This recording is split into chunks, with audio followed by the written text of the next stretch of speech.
Welcome to the Real News Network. I'm Paul Jay in Baltimore. So just a little while ago, I got my hair cut. I was in the barber shop and did a little survey, 4 or 5 people, about the presidential elections tomorrow night. Well, 4 of the 5 had almost completely tuned out of even watching election coverage. They didn't like any of the candidates, and they weren't going to vote. It was just for them a negative versus a negative.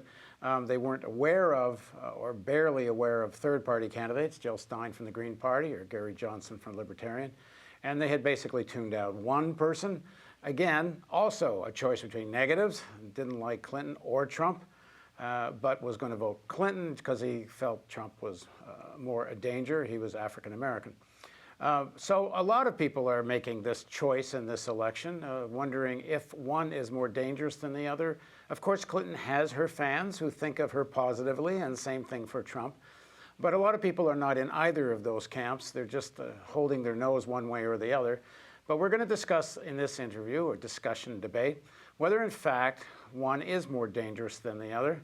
And we will begin now. So first of all, joining us from Connecticut is Bill Curry.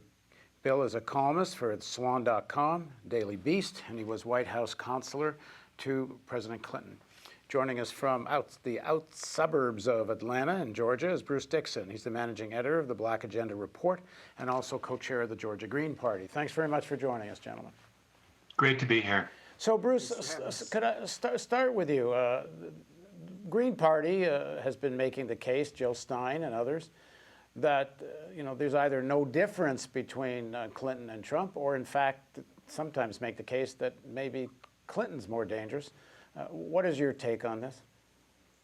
Well, my take on it is that Democrats really haven't done a lot to show why we should waste our vote on them.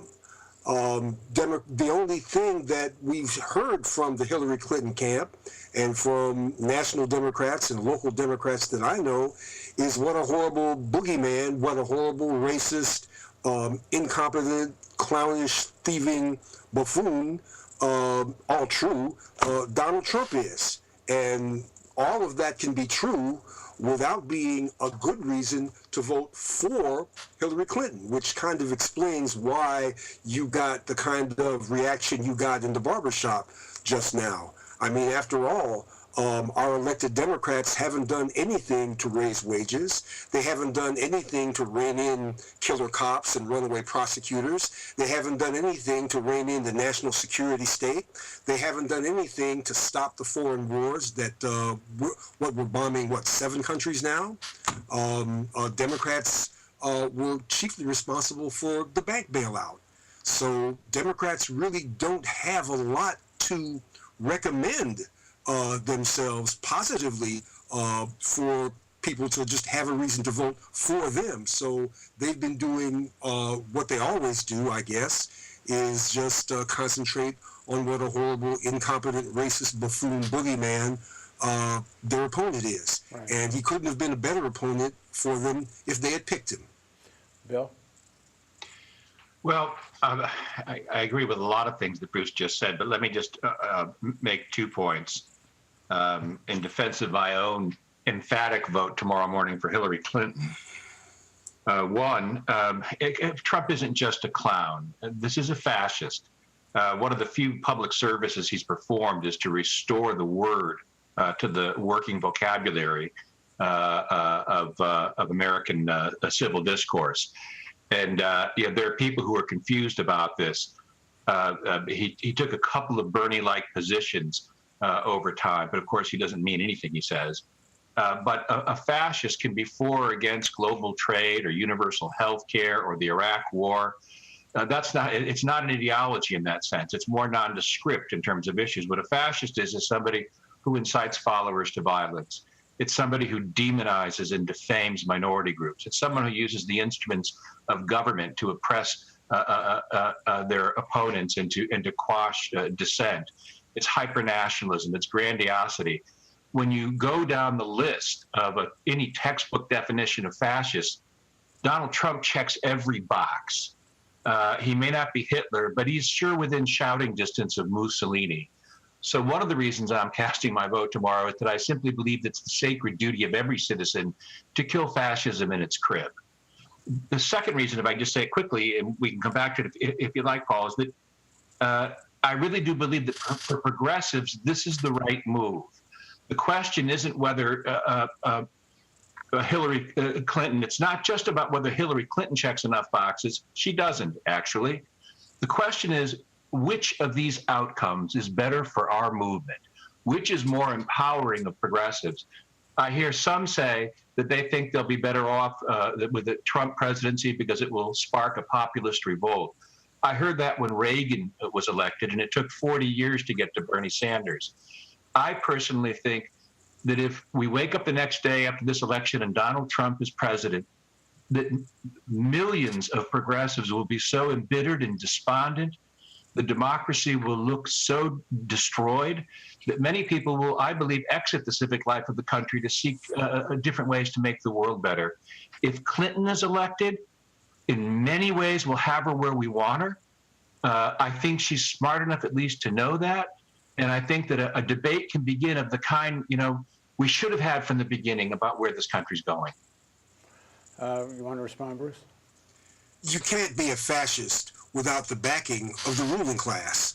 And the overwhelming majority of America's ruling class backs Hillary Clinton. You can't be a fascist if you're not in power. Donald Trump is not in power. Hillary Clinton's surrogates, spokespeople, and the rest of them have been in power for quite a while. If you live in Chicago and you're black or brown, you can get shot down by the police for little or nothing, or you can get shot down, period, for little or nothing. It seems to me that fascism is already a reality in many places, and how Donald Trump can would be able to implement fascism without the support of much of the ruling class is kind of a mystery to me, and kind of a real misuse of the word.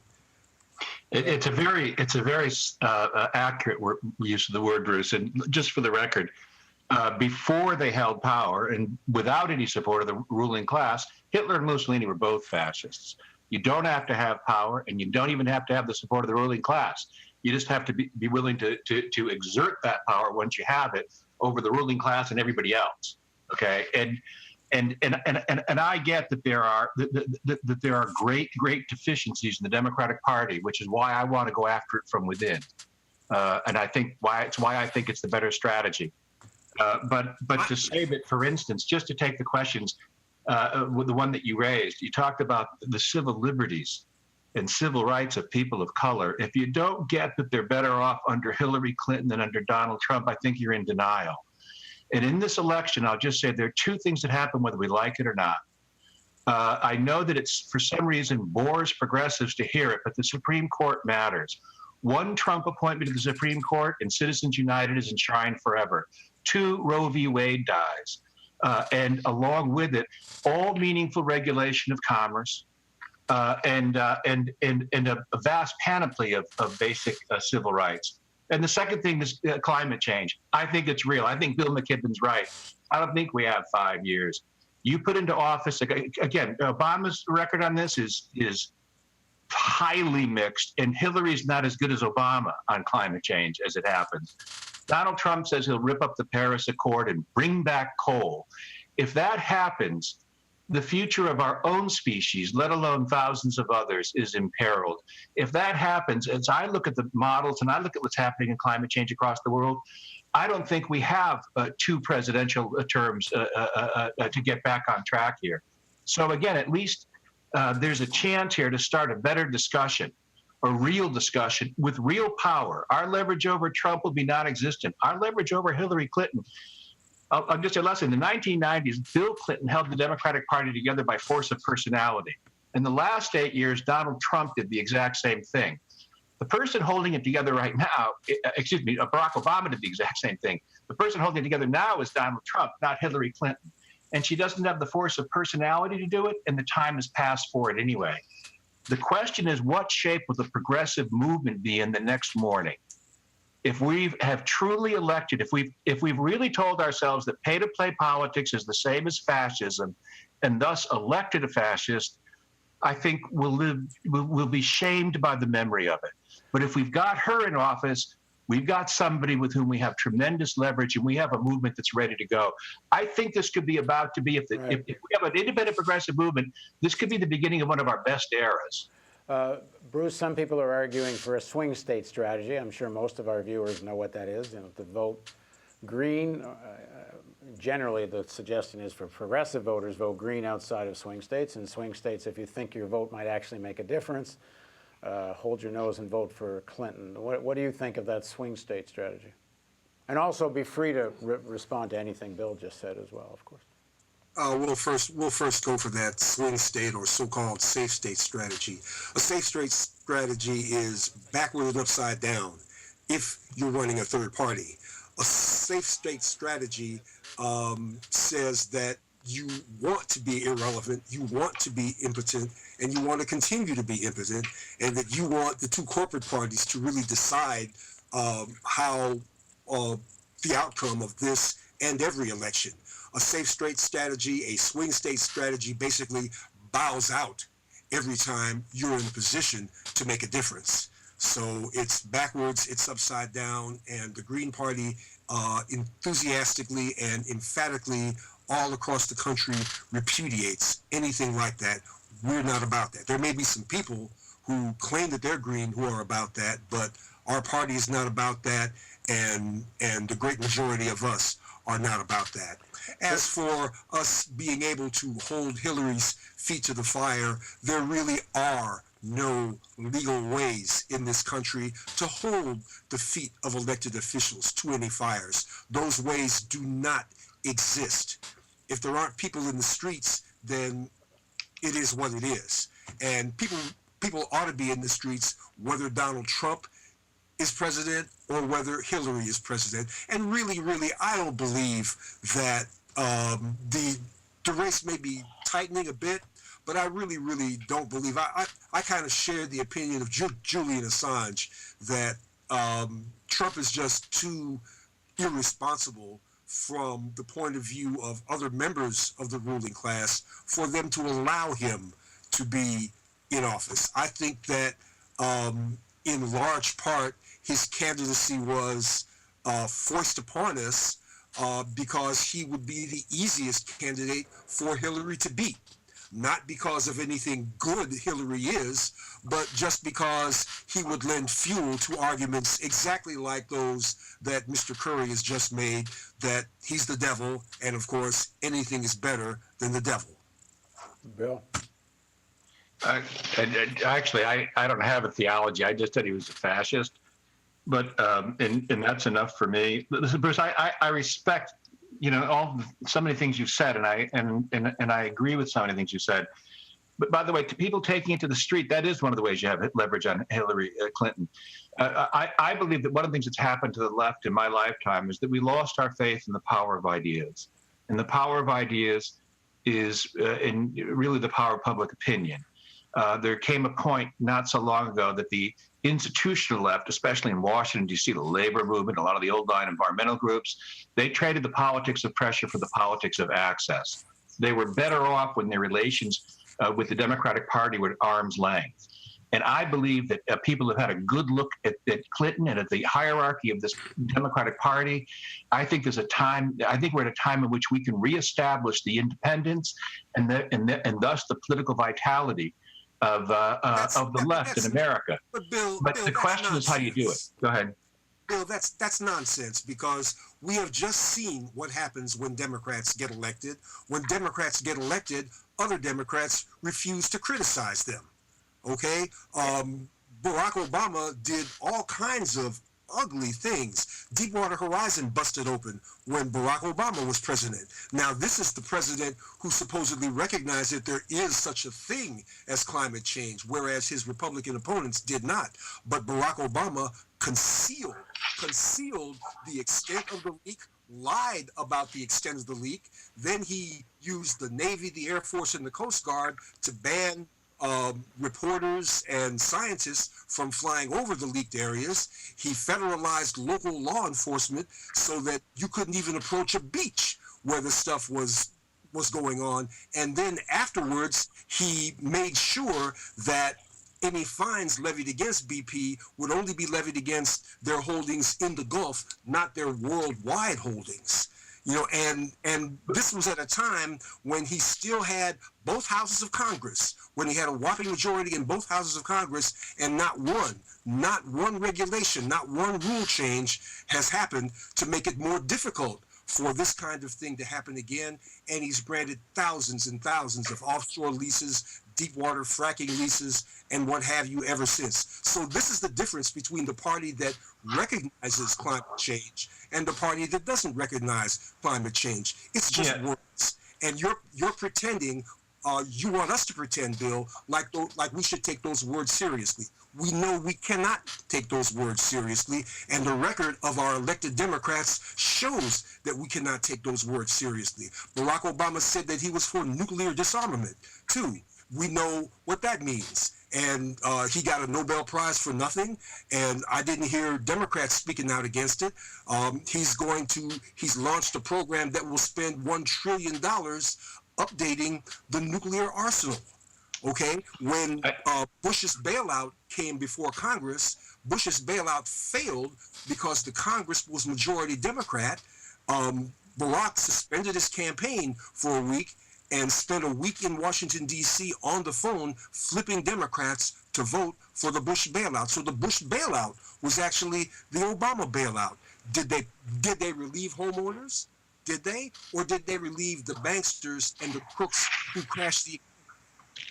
So I mean, let Democrats are able of saying... Let me just say, Bruce, I get you. I think I have written articles agreeing with every single point you just made over the last 8 years. But we should vote for them anyway. Let me just take a second here, though, okay?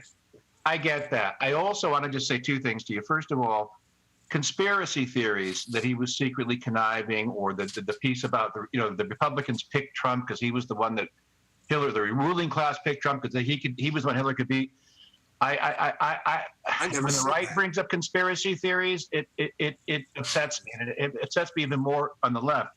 We don't need conspiracy theories. What's wrong is so obvious right in front of us. As for Obama's highly mixed record on climate change, apart from the Deepwater Horizon stuff, in the first 4 years, he told all of his appointees not even to bring the subject up because his pollster told him it was a political loser at a time when the very fate of the planet was threatened. Horrible.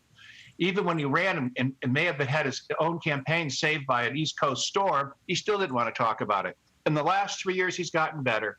The leadership with the China Accord and the Paris Accord, I give him some credit. The rhetoric has become stellar, which moves the debate. All the stuff about the Arctic and the lease, he leased more federal land in 2 years than George W. Bush did in 8. The all the above strategy, it's all bad. The question is, if the planet's really going down here and we've run out of time, if you're going to risk taking somebody who at least is running on a platform that begins to approach, may have been shoved down our throat, but it begins to approach what we need to do, versus someone who intends to repeal all of the clean air stuff and the Paris Accord and the China Accord that Obama did get done in the last couple of years, there isn't really much argument about it. If you really don't care about climate change, vote in a way that helps elect Trump. If you don't care about the court, if you really think that's just a spoiled bourgeois preoccupation, then there's nothing I can say to you.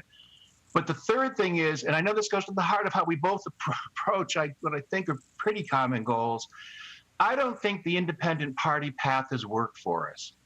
Bernie Sanders, not the most charismatic or skilled candidate I've seen in my life, came within 3 or 4 states of knocking out the Clinton machine, one of the most vaunted and embedded in the modern history of this country. That was our first time out trying to take these guys from within. For 6 years, I've watched the Tea Party do to the Republicans what I've hoped progressives would do to the Democrats. Primary the bad ones, do the things that make sense. Run an independent candidate when that makes sense. Endorse the really good ones when that makes sense, and primary the people who are killing you. And the Working Families Party takes this approach. I think it's a lot smarter. I think it's one of the questions progressives have to ask themselves starting at 8:01 p.m. Pacific time tomorrow night. If she is the president, how do we how do we rebuild ourselves in order to have the kind of effect on the left that we've watched the right exert now for well over a decade? Bruce, you get the final word, Bruce. I'm one of the people who spent 25 years trying to reform the Democratic Party from the inside. I'm from Chicago, sir. I was one of the people who was working against the machine, against the daily machine in the early 70s and the mid 70s, and who helped elect Harold Washington mayor of Chicago in 1983. And I've helped primary a lot of Democrats. And I can tell you that in the end, the Democratic Party is not our party. The Democratic Party is run. They depend on the votes of the poor. They depend on the votes of black people, brown people, and the working class, but they are run by their donors. And this is just one more instance of them trying to reap our votes without trying to do anything for the people who cast these votes for them. The Democrats don't have a stand on gentrification. It doesn't exist. The Democrats don't mention poverty or homelessness. These things don't exist. The Democrats don't fight to raise wages. These things don't exist for them, and they certainly don't fight to rein in the national security state, to rein in the police, to shrink the prison state. They don't do any of the and they've lied to us about medical care. Obamacare turned out to be a blanket full of holes, and half of the black uninsured were never covered by it. And Democrats didn't fight for it, haven't fought for single payer, and just don't fight for us at all. So now all they can do is tell us what a big bad boogeyman Donald Trump will be if he's elected. If Donald Trump is elected, which I think is highly, highly, highly unlikely, he will be a nearly powerless president because he can't do all those things that you're talking about doing without the consent of a lot of people, Bruce, and a lot of people just won't go along with that Bruce, stuff. I said you're going to have the last word, but let me have one little go-around on one more. And this is directed to you, Bruce. Some people are suggesting, in fact, I'm one of them, that we're probably, if Trump is elected, not really looking at much of a President Trump. We're far more likely to look at a President Pence, meaning a vice president that runs certainly foreign policy and perhaps even domestic policy. We know that when Trump offered Kasich the vice presidency, he said he'd be the most powerful vice president in the history of the country. And then he offered it to Pence. It would suggest he said the same thing to Pence. And when Pence was asked who his role model was as vice president, he said Cheney. Do you not think there's a difference, for example, between a presidency with a Cheney-esque character and, for example, an Obama-esque character or Clinton? And not to say Clinton hasn't committed war crimes and without doubt is likely to do it again. But the Obama presidency as compared to the Bush-Cheney presidency, was there not a significant difference? Or, for example, the Obama presidency compared to bomb, Iran-McCain. Certainly on the issue of Iran, do you not think there was a significant difference? And I think the point here isn't that the Democratic Party is one of the parties that's part of the American state on behalf of the elites. So, but the question is this variation of the Republican Party even more dangerous? The real question ought to be, what do you want to see happen the day after either Hillary or Trump is elected?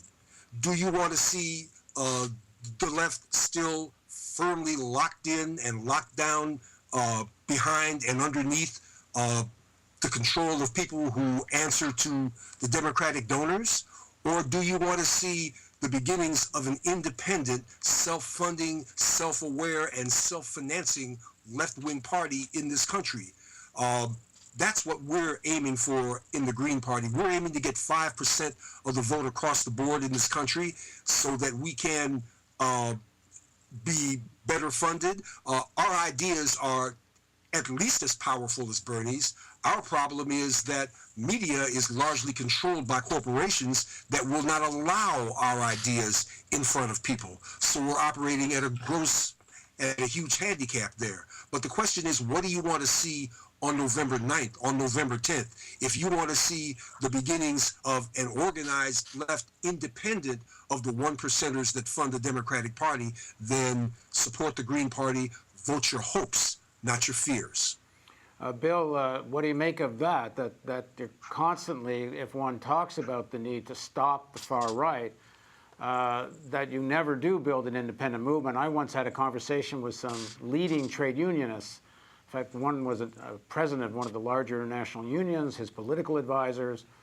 And I was saying to them, you know, you guys have some leverage in the Democratic Party, but you never use it. In fact, you really allow Wall Street, in the final analysis, to control the Democratic Party. And you don't either contend within the Democratic Party, you never threaten if you don't get something passed, like they were promised the Employee Free Choice Act, and when Obama had both houses in Congress, never even brought it forward. That it's an endless game that gets played of good cop, bad cop with Republicans and Democrats, and you never get to break it unless you do try to build a third party.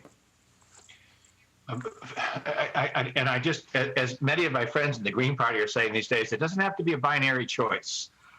And I would just point out two things. You know, in this last election, if you, as much as Obama and Debbie Wasserman Schultz and the big donors did for Hillary, she couldn't have beaten Bernie Sanders unless labor unions representing 70 to 80% of all unionized workers in America endorsed her. They made the difference in Nevada, Iowa, Illinois, Massachusetts, you know, at least 5 or 6 states for sure.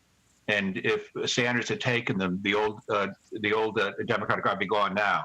That Washington-based left, that institutional-based left, again, as I said, they don't do the politics of pressure; they do the politics of access.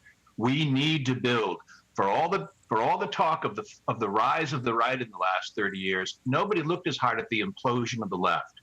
That was once independent, that didn't make it its business to go around making excuses for wayward Democrats, that hadn't been colonized by one political party, and we were all better off when they did that. The question is, a practical question to Bruce and to everyone is, where do you think you can beat them, in a primary or a general election? I think we're fighting them where the Republicans and Democrats both want us to fight them, where it's hardest for us to win. I think if we had half the influence over the Democrats the Tea Party has gained in just 6 years over the Republicans, a lot of us would think we died and gone to heaven. And so what I'm calling for now is a different kind of battle with a smarter strategy. And, you know, Jill Stein got 0.339% of the vote in the last election, number one. And I just think you have to begin to ask, what's the smart way to get these guys? Last point, you know, when my beloved friend Ralph Nader ran in 2000, and I don't believe, I am not one of those who hold him responsible for the race. I think that's a silly slur. But I did think then, and looking back now, I know this, that even Al Gore, a more conservative Democrat in the Hillary mode, if he'd been elected president, we'd have done something real about global warming, and there never would have been an Iraq war. Those two differences alone would make this a different country and a different world. So even if you forget about all the hungry children, a couple million of whom eat better every time you elect a Democrat rather than Republican, you want to take all the short-term stuff, you want to look it away. When you've got climate change at stake, when you have so much fundamental structural stuff at stake, A, the choice matters, and B, if you think hard about where we progressives are the next morning. I believe come Wednesday, you can bring Bruce and I in the same show, and we're going to agree, because the movement building will be all we want to do. And I'm just saying we'll be better off by a lot if we have the pay-to-play politician and not the fascist at the helm. Okay, Bruce, you do get the last word, but keep it short, please. We've got to step outside the two-party box. That's what's been tried and what's failed. We haven't really tried to build a third party, to build an independent force. Truly, in my lifetime, it really hasn't been tried. What has been tried is working inside the Democratic Party and surrendering our fate to the funders of that party every 2 and every 4 years. And that's what's gotten us the horrible choices that we've gotten now. Okay, thank you both for joining us. Thank you, Paul. Great discussion. And thanks for inviting me. And thank you for joining us on the Real News Network. And certainly we're going to invite both these gentlemen back not long after the election, and we can discuss, maybe debate, what's next. Thanks for joining us on the Real News Network.